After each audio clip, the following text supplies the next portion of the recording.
registro de mi lectura de teología sistemática. En la descripción voy a poner las páginas y el libro que estoy leyendo. Comienzo. Prólogo, que todo estudiante debe leer cuidadosamente. La teología sistemática, la más grande de todas las ciencias, atraviesa días críticos.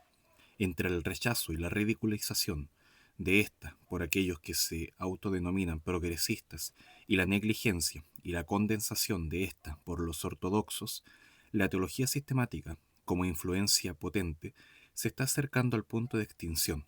Es un hecho significativo que de más de 2 veinte de obras acreditadas y notables sobre teología sistemática que han sido producidas en este y otros países, una porción muy pequeña permanece aún impresa y la demanda de estos trabajos es ínfima.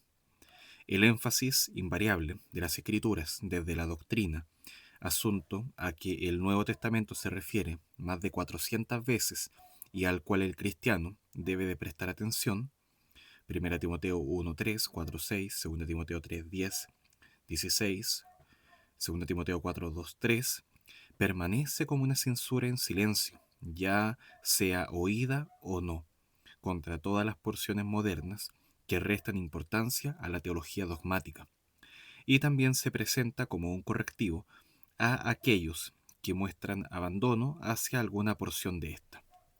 No constituye secreto que el ministro promedio no está leyendo teología sistemática, ni tampoco dichos escritos ocupan un lugar prominente en su biblioteca. Esta condición hubiese sido extremadamente sorprendente a ministros de 2 generaciones atrás, hombres cuya posición era respetada, entonces, debido al profundo conocimiento que tenían de las doctrinas de la Biblia, y cuyas predicaciones y escritos han ido muy lejos en el engrandecimiento y edificación de la Iglesia de Cristo. La situación presente no es un momento pasajero. El mismo efecto que tendría para un médico el desechar sus libros de anatomía y terapéutica lo tiene para el predicador el descartar sus libros de teología sistemática, ya que la doctrina es la estructura del cuerpo de de la verdad revelada. El abandono de esta traerá por resultado un mensaje caracterizado por incertidumbre, inexactitudes e inmadurez. ¿Cuál es el campo específico del conocimiento que distingue la profesión ministerial, sino el conocimiento de la Biblia y sus doctrinas? Al predicador le ha sido dada una responsabilidad de extremada importancia.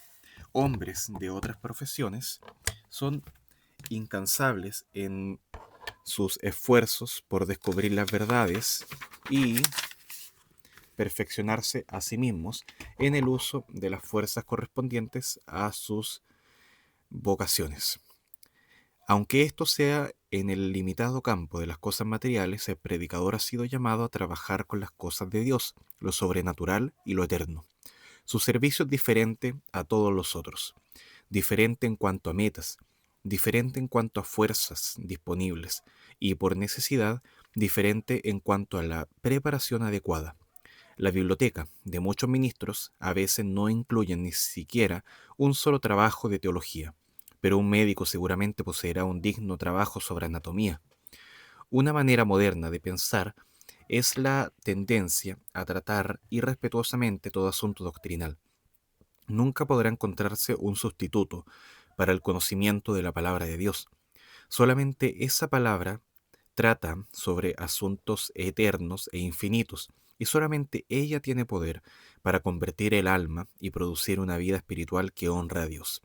Hay un contenido espiritual ilimitado, aunque latente, dentro de la Biblia, que contribuye mucho a su carácter sobrenatural. Este contenido espiritual no puede ser discernido por el hombre natural y o no regenerado, 1 Corintios 2:14, aunque éste haya adquirido el grado más elevado de conocimiento o autoridad eclesiástica. Las capacidades naturales de la mente humana no funcionan en el ramo de las cosas espirituales. El mensaje divino es presentado no con palabras enseñadas por sabiduría humana, sino por las que enseña el Espíritu acomodando lo espiritual a lo espiritual. 1 Corintios 2:13. Y el Espíritu le ha sido dado a los creyentes para que ellos puedan conocer lo que Dios les ha concedido. Cuando es la base de la erudición, se le ha permitido a hombres no regenerados dictar a la iglesia lo que ésta ha de creer. La Iglesia ha descendido de su carácter sobrenatural al nivel de institución humana, y es correcto decir que no han sido regenerados aquellos hombres que niegan la única base sobre la cual un alma puede ser salvada. El adquirir el conocimiento del contenido espiritual de la Biblia es una tarea de toda la vida.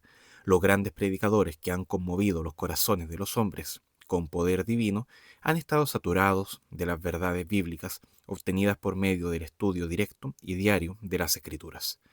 Los datos generales del conocimiento humano pueden ser adquiridos por medios corrientes, pero las verdades espirituales son aprehensibles solamente cuando son enseñadas al corazón del individuo por el Espíritu Santo.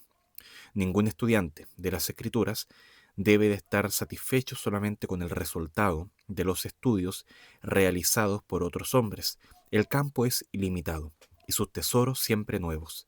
Ningún astrónomo limita su atención a los descubrimientos de otros hombres, sino que siempre está escudriñando el espacio por sí mismo, tanto para verificar como para descubrir. Y ningún teólogo digno estará satisfecho solamente con el resultado de las investigaciones de otros teólogos, sino que siempre estará escudriñando las Escrituras. Sin embargo, una introducción adecuada es necesaria y un método de estudio necesita ser establecido si tanto el astrónomo como el teólogo esperan continuar profesando con eficiencia creciente. En el caso del teólogo, esta responsabilidad de adquirir una introducción a la Biblia y su verdadero método de estudio sin duda descansa sobre un seminario teológico. Muchas veces el seminario ha tomado la actitud de que el estudio de la Biblia en español, por su contenido espiritual, no tiene lugar en un programa de estudios teológicos, asumiendo que estudios exegéticos limitados en porciones de los textos hebreo y griego son suficientes. La exégesis pertenece al departamento de los idiomas originales y su importancia no puede ser sobreestimada, ni tampoco debe de cesar una vez que el estudiante se gradúe. Pertenece al ramo de la investigación exegética el insistir en el estudio de los aspectos doctrinales, devocionales, históricos, proféticos y prácticos de la revelación divina. Pero la exégesis puede, y frecuentemente así es, degenerar en un simple estudio gramatical y filológico del texto, dando muy poca atención al contenido espiritual de las Escrituras. Los institutos bíblicos pueden enseñar la Biblia a los laicos, pero es la prerrogativa del seminario teológico el producir expositores exegéticos de las Escrituras con autoridad y precisión. Sin importar los ideales mantenidos por muchos seminarios modernos, el predicador ha sido llamado a predicar la palabra, a ser apto para enseñar, a ser uno que se aparta de las tradiciones de los hombres y ser uno que divide bien la palabra de verdad, ya que el obtener el conocimiento de la palabra de Dios es una tarea de toda la vida. Ningún seminario, no importa qué tan fiel sea su propósito, puede esperar el hacer más que el dar al estudiante una introducción de todo el texto de la Biblia, un método y hábito de estudio con verdaderos ideales y el impartir ímpetu para el estudio incansable del mismo texto sagrado. Este debe ser el punto de enfoque de todo plan de estudio de teología. Los idiomas originales e historia deben de contribuir a este ideal, es a saber, el conocimiento de las Escrituras. Hay problemas sociales y pastorales acerca de los cuales el pastor debe ser instruido, pero estos son secundarios en comparación con el llamamiento a ministrar la verdad de Dios. Hay también un valor de largo alcance en el conocimiento de la historia de opiniones teológicas y la familiarización con los argumentos y conclusiones de los grandes hombres de las generaciones pasadas es esencial. Pero en importancia vital, ese conocimiento y familiaridad no son comparables con el entendimiento de la palabra de Dios y la verdadera aplicación de esa palabra a los hombres de hoy. De igual manera, el estudio de evidencias es una disciplina importante para el estudiante de teología, pero las evidencias no envuelven la verdad misma. El químico, que a través de un día de trabajo en su laboratorio ha comprobado el valor de varios alimentos, sin duda se alegrará al poder participar de alimentos cuando haya concluido su día de labor. Así también, un predicador debe estar percatado del alcance y el rumbo de la filosofía de su día. pero él debe comprender también que el único medio correcto para combatir el error es la declaración positiva de la verdad de Dios. Un predicador lleno del Espíritu y que imparte la verdad tendrá muy poco tiempo a disposición para dedicarse a la controversia, sino que manifestará el mensaje sobrenatural y eficaz de Dios, sobre el cual ningún error puede resistirse. Aunque es cierto que la Biblia es la fuente del material que entra dentro de la teología sistemática, también es verdad que la función de la teología sistemática es explicar la Biblia. En su estado natural, el oro es frecuentemente pasado por alto por aquellos que no tienen ojos para distinguirlo. De igual manera, los tesoros de la verdad divina son observados solamente por aquellos que han sido entrenados para reconocerlos. En sus años de entrenamiento, el estudiante de teología debe ser llevado a través del campo completo de la doctrina para que pueda estar preparado para continuar su investigación en toda porción de la Biblia a través de su ministerio, estando preparado para proseguir inteligentemente en cada fase de la revelación divina. Sin esa completa introducción a la doctrina, ningún predicador será capaz de sostener la verdad en sus porciones correctas, ni tampoco podría asegurarse que él o su congregación no caerán en los errores de cultos antibíblicos o en la incredulidad modernista. Después de cubrir de una manera general el campo completo de su profesión, el médico o el abogado pueden servir al público como especialistas en algún aspecto particular de esa profesión, pero el teólogo no debe especializarse en ningún departamento de la verdad. Aquellos que se ocupan en popularizar nuevas doctrinas han causado daños inestimables en la Iglesia, y la única manera de evitar ese peligro, o la de obtener predicadores que no sean lanzados de un lado a otro por todo viento de doctrina, es el proveer la disciplina requerida en la teología sistemática, que incorpora una completa consideración bajo de la dirección de un maestro competente de los aspectos esenciales de cada doctrina, y con el reconocimiento apropiado de la relación de las doctrinas entre sí. El racionalismo siempre ha procurado su admisión dentro de la Iglesia cristiana, pero ha encontrado poca simpatía, mientras los seminarios teológicos han dado un lugar adecuado a la teología sistemática, aún en su forma esquemática. Hay un espacio muy reducido entre la ignorancia de la doctrina y el rechazamiento y la ridiculización de ésta, y puede decirse con bastante certeza que no hay rechazamiento de la doctrina verdadera que no esté basado en la ignorancia. Mientras que el seminarista necesita hoy, al igual que ayer, especializarse en la teología sistemática, la tendencia desafortunada es sustituir la teología por la filosofía, la psicología y la sociología. Esto puede, hasta cierto punto, explicarse por el hecho de que la doctrina bíblica es una revelación y los sustitutos están dentro del campo del pensamiento del hombre natural. En este siglo, como en ningún otro, hay un mensaje específico que predicar a toda criatura, y mientras que hay líderes que son un don de Dios a la iglesia, la obligación de testificar descansa sobre todo cristiano de igual manera. Nunca se le da el debido reconocimiento al gran número de testigos fieles que cumplen su comisión como maestros de la escuela dominical, obreros en las misiones, obra personal y como vivos exponentes de la gracia divina. Este es el evangelismo del Nuevo Testamento diseñado por Dios. Las fuerzas latentes para la evangelización en una congregación de creyentes van más allá de todo cálculo humano, pero ellos necesitan ser entrenados para esa tarea, y Dios ha ordenado definidamente que ellos sean entrenados. ¿Cómo podrán ellos realizar ese trabajo con destreza y exactitud, aún en su limitada esfera de servicio? Que ese entrenamiento es necesario se indica en Efesios 4, 11 al 12. Allí están escritos que hombres con dones, apóstoles, profetas, evangelistas, pastores y maestros, especialmente los pastores y maestros, son designados para la tarea de perfeccionar a los santos para la obra del ministerio. Esto es, el ministerio ha sido encomendado a los santos. La revelación aquí indicada no es solamente el hecho de que los santos tienen un servicio de testimonio que realizar, sino también el hecho de que ellos han de ser equipados para este servicio por los hombres con dones que Dios ha puesto sobre ellos como sus líderes. La palabra catartismon, aquí traducida a perfeccionar, es un nombre que se usa una vez en el Nuevo Testamento y significa equipar. Y se refiere a esa preparación que todos los santos deben tener para poder ser efectivos al testificar de Cristo. La forma verbal de esa palabra se encuentra en otras partes del Nuevo Testamento y con un uso muy significativo.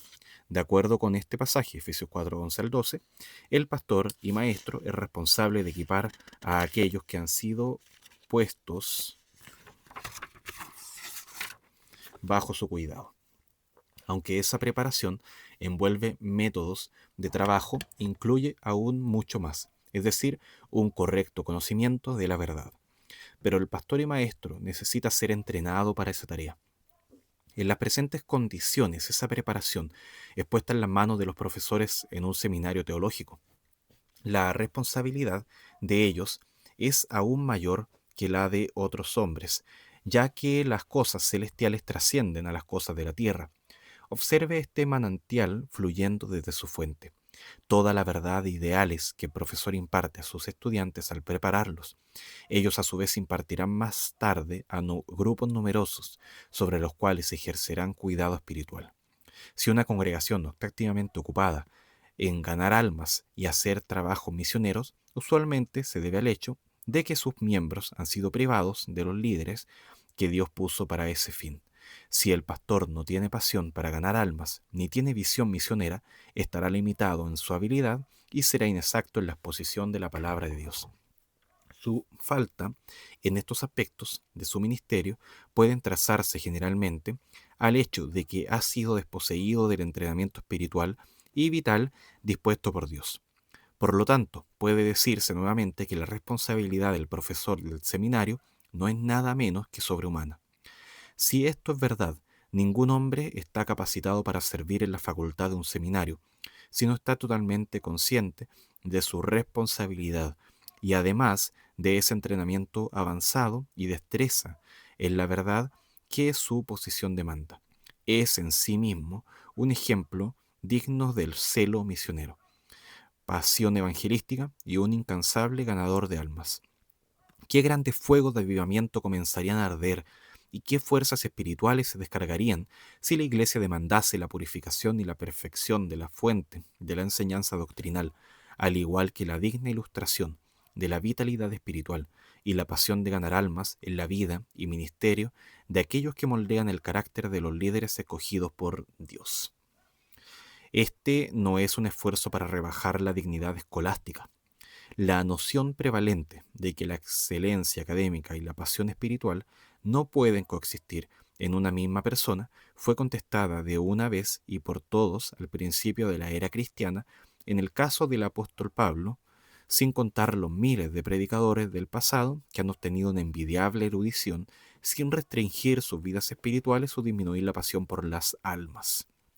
La encuesta en relación con los efectos malignos de una teología incompleta puede considerarse con un reconocimiento completo que la enseñanza de una doctrina superficial en un seminario deja al pastor decisivamente descalificado y su limitación se reflejará no tan solamente en su vida espiritual, sino también en la vida espiritual y la actividad de todos aquellos que confían en su ministerio. La crítica que ha sido incorporada en ese prólogo en ninguna manera se relaciona al material incluido en las obras de teología sistemática existentes. La Iglesia tiene una deuda inestimable a los grandes teólogos por el trabajo que ellos han hecho. Llamamos la atención solamente a ciertos grandes temas que extrañamente no aparecen por lo general en obras de teología sistemática. Si se dijera que por haber sido omitidos estos temas no pertenecen a la teología sistemática, pudiera contestarse que ningún hombre ha sido señalado por determinar qué materia entra en esta ciencia. ya que, como generalmente es reconocido por teólogos, la teología sistemática es el coleccionar científicamente, ordenar, comparar, exhibir y defender todas las verdades de todas y cada una de las fuentes en relación a Dios y a sus obras. Es obvio que no puede haber ninguna razón válida para omitir alguna de las doctrinas vitales de esta ciencia. Los teólogos no tienen el permiso de Dios para restringir el campo de la teología al material que se encuentra dentro del marco de sus respectivas denominaciones o las más o menos restringidas enseñanzas de los líderes no inspirados que han formulado esas reglas.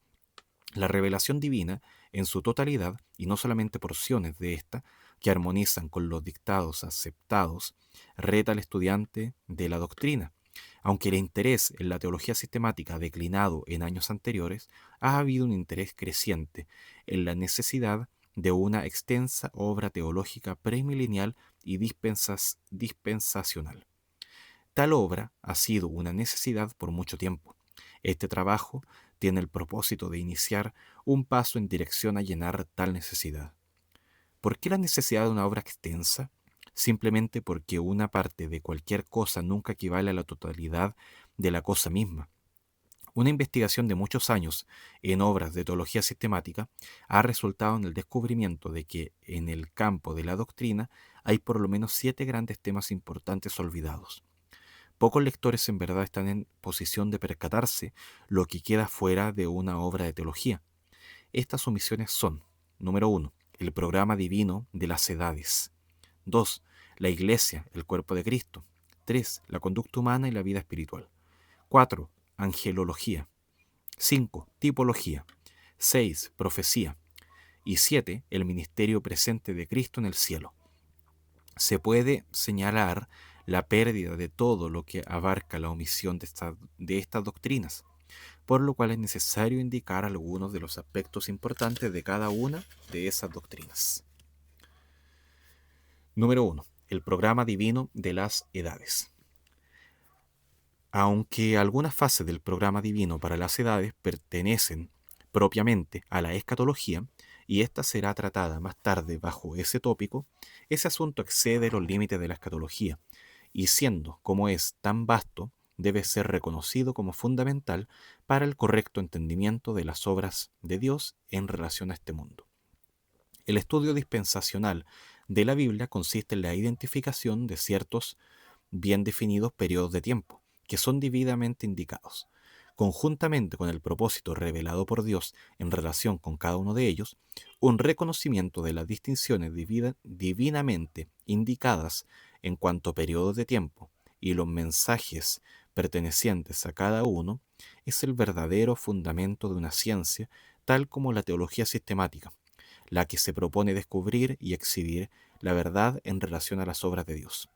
No hay manera de contar la cantidad de errores prevalecientes debido al descuido de leer en una dispensación o edad lo que pertenece a otra.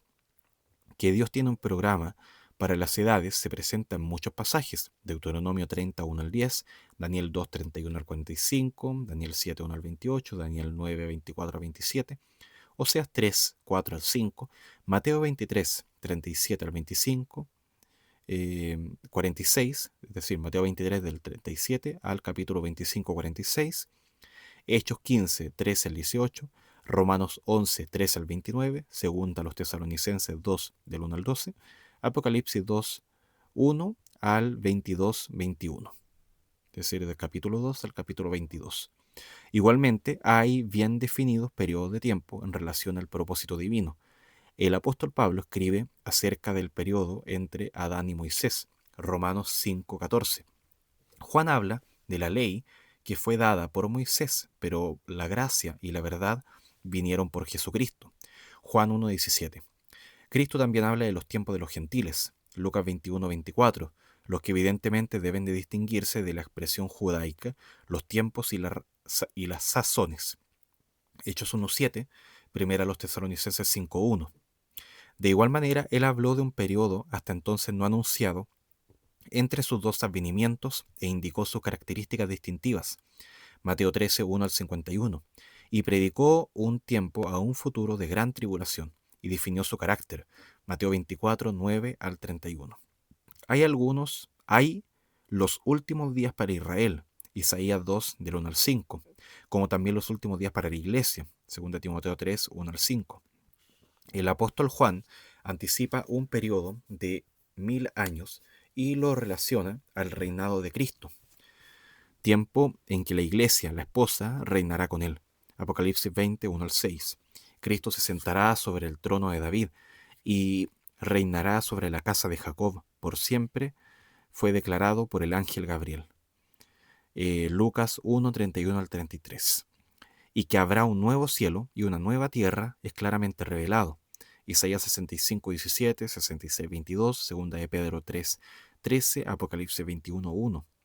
En Hebreos 1, 1 al 2, un marcado contraste es trazado entre el tiempo pasado, cuando Dios habló a los padres por los profetas, y estos últimos días, cuando Él nos está hablando por medio de su Hijo. De manera similar se revela que hay edades pasadas, Efesios 3:5, Colosenses 1:26, donde se refiere a la edad futura como la dispensación o economía de la plenitud, pleroma, de los tiempos, kairos. El uso de la palabra aionas en Hebreos 1:2 y 11:3, con su referencia casi universal al tiempo, ya sea restringido o sin restricción, este significado particular en lo que se refiere al orden divino de los periodos de tiempo. El primero usado con epoisen tus aionas y el otro con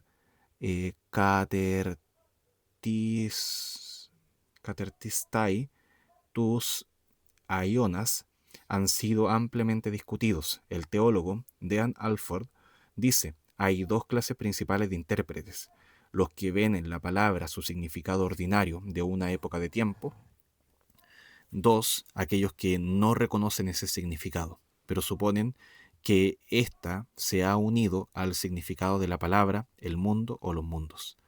Al primero pertenecen los padres griegos y algunos otros. Por otra parte, segundo es el punto de vista de la mayoría de los comentaristas.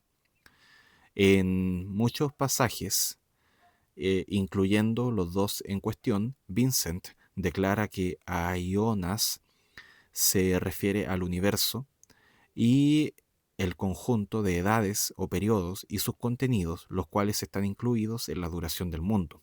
La palabra aionas, según Vincent, significa un periodo de tiempo. De otra manera sería imposible explicar el plural, expresiones significativas tales como esta edad o la edad por venir.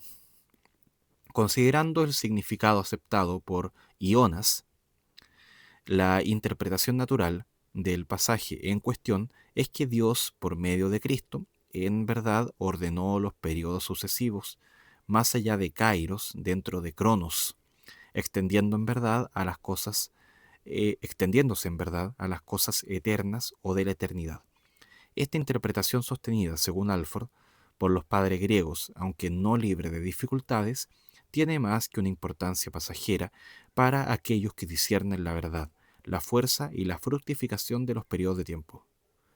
El estudiante de las Escrituras, que se ha consagrado a su tarea, descubrirá que los grandes periodos de tiempo de Dios, caracterizados como están por específicos propósitos divinos, caen dentro de un orden bien definido, moviéndose con infinita certeza hacia el glorioso cumplimiento de lo que Dios ha decretado. Hay un orden en los días creativos. La edad de los patriarcas es seguida por la edad de los jueces, y esa edad es seguida por la de los reyes.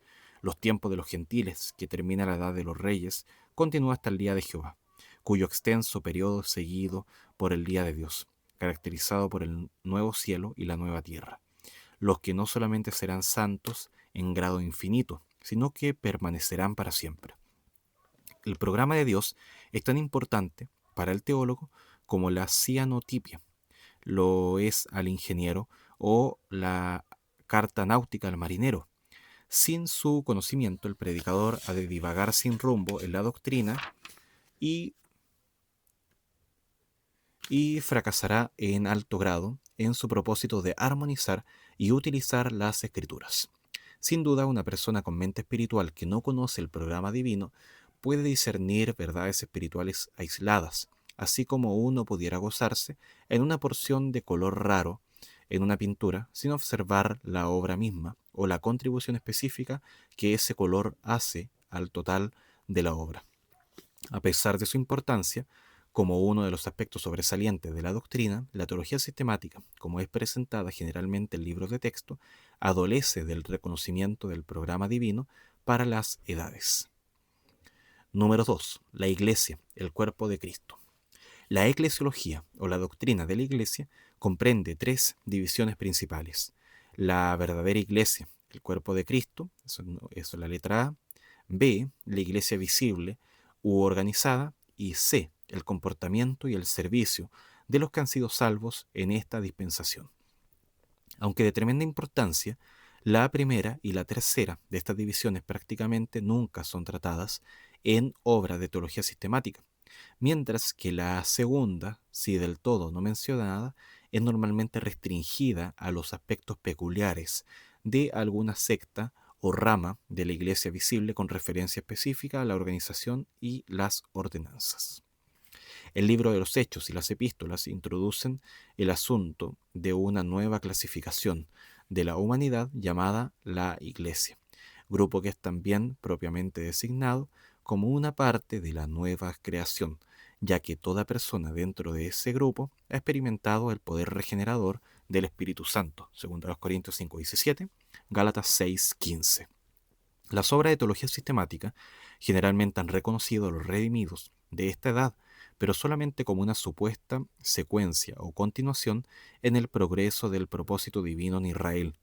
Se hacen referencias a la iglesia del Antiguo Testamento y a la iglesia del Nuevo Testamento, como siendo partes componentes de un mismo proyecto divino, dejando así de reconocer esas distinciones entre Israel y la iglesia, las cuales, siendo tan radicales en sus características, sirven para indicar las diferencias más amplias posibles entre ambas, diferencias en cuanto a origen, carácter, responsabilidad y destino.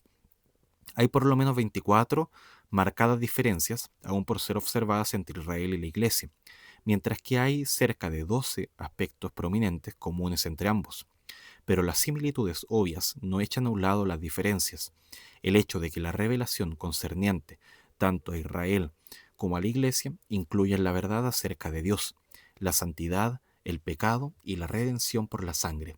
No elimina aún mayor sistema no elimina un aún mayor sistema de verdad en el que se revela que el israelita es tal por nacimiento natural, mientras que el cristiano es cristiano por medio de un nacimiento espiritual, que a los israelitas les fue señalado el vivir y servir bajo un sistema legal meritorio, mientras que el cristiano vive y sirve bajo un sistema de gracia, que los israelitas como nación tienen su ciudadanía presente y su destino futuro centralizado solamente en la tierra, extendiéndose hasta la nueva tierra, que está aún por existir, mientras que los cristianos tienen su ciudadanía y futuro destino centrado solamente en el cielo, extendiéndose hasta el nuevo cielo que está aún por venir a ser. En relación tanto a las bendiciones terrenales como a las celestiales, ve Apocalipsis 21, 1 al 22, 7, Segunda de Pedro 3, 10, 13, Hebreos 1, 10, 12, Isaías 65, 17 y 66, 22.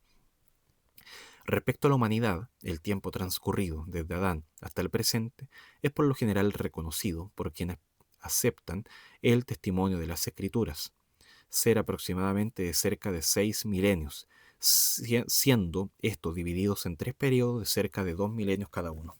En el periodo desde Adán hasta Abraham hubo una raza o linaje humano en la tierra.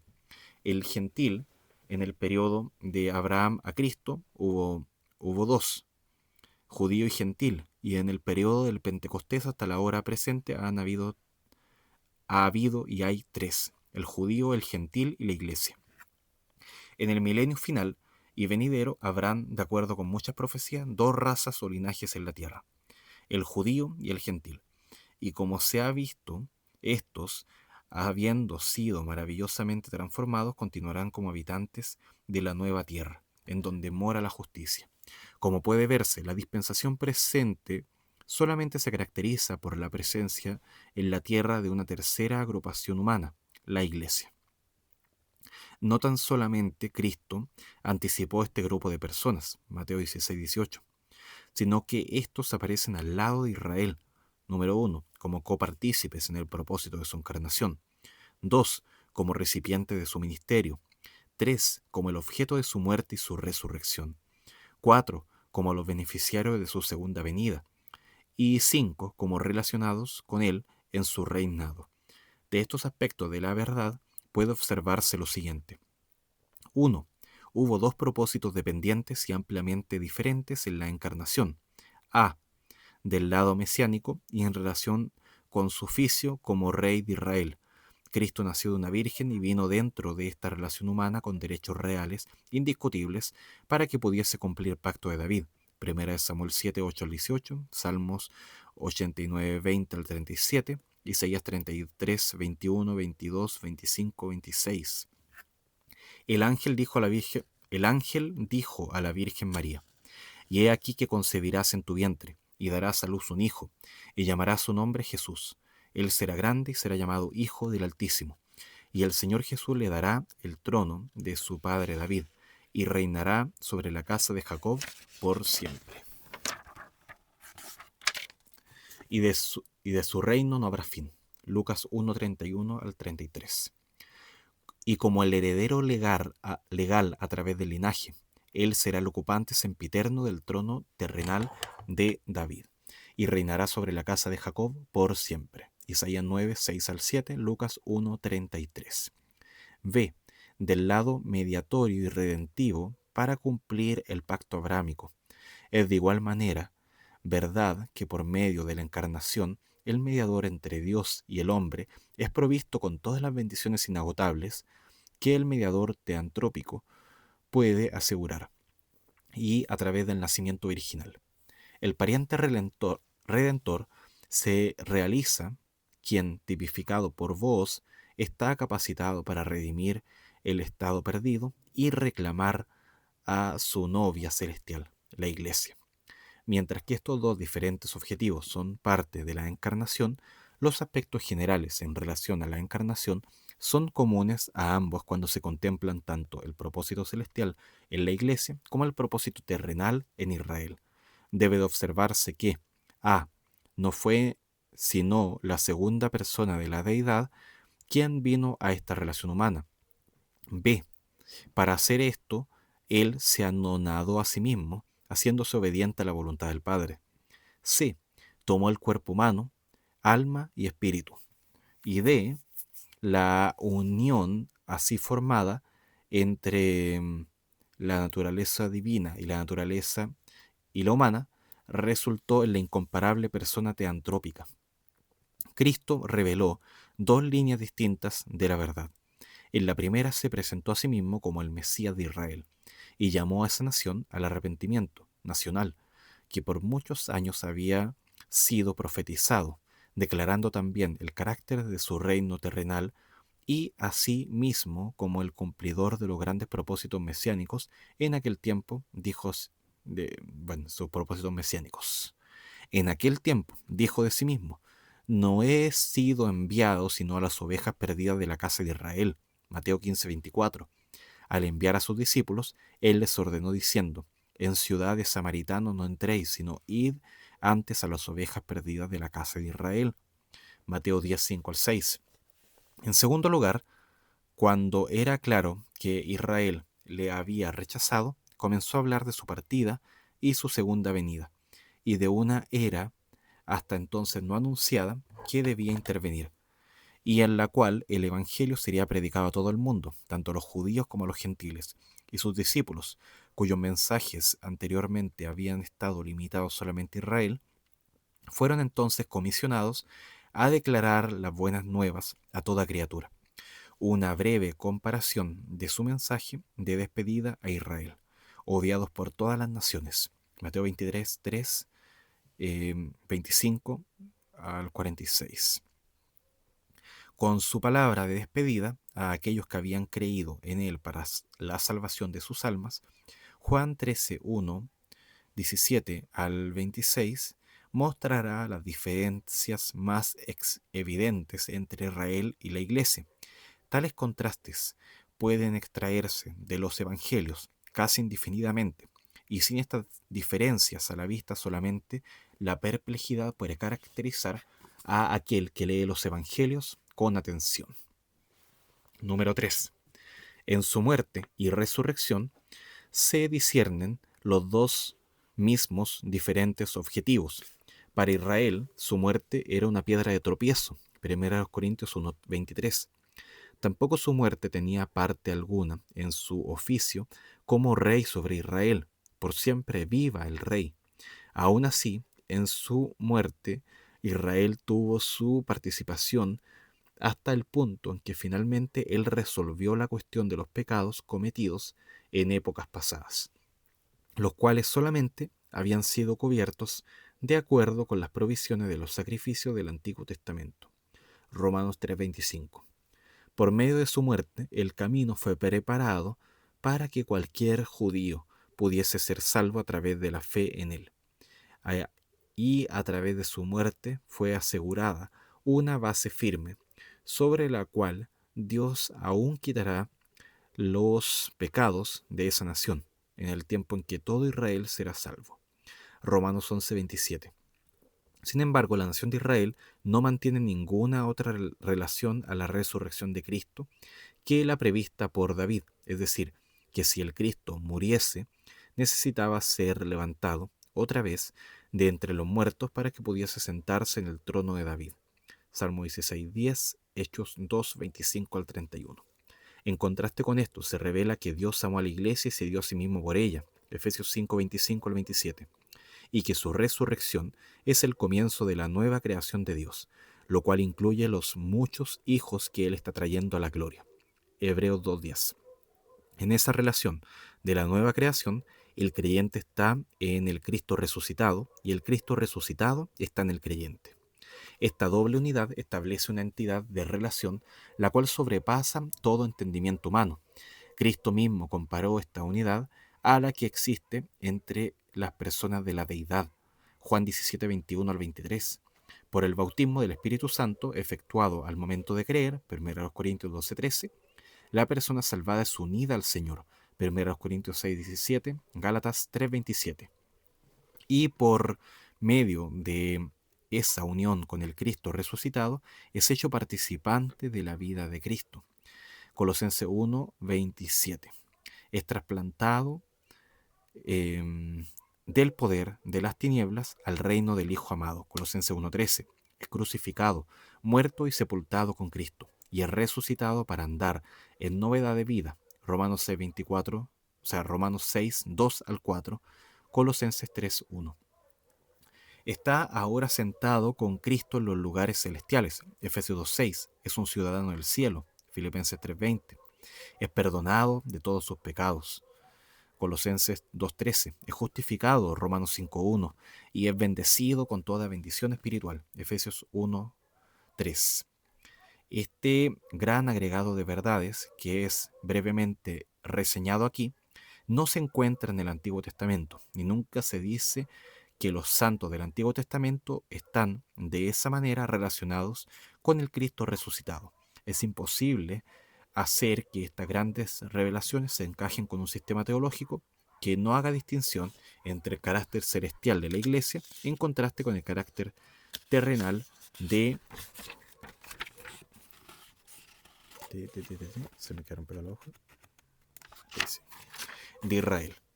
Esa falta por parte de esos sistemas teológicos en discernir el carácter de la iglesia verdadera, relacionado completamente como lo está al Cristo resucitado, explica la ausencia de la doctrina de la resurrección de Cristo y sus temas afines del contenido de esas obras teológicas.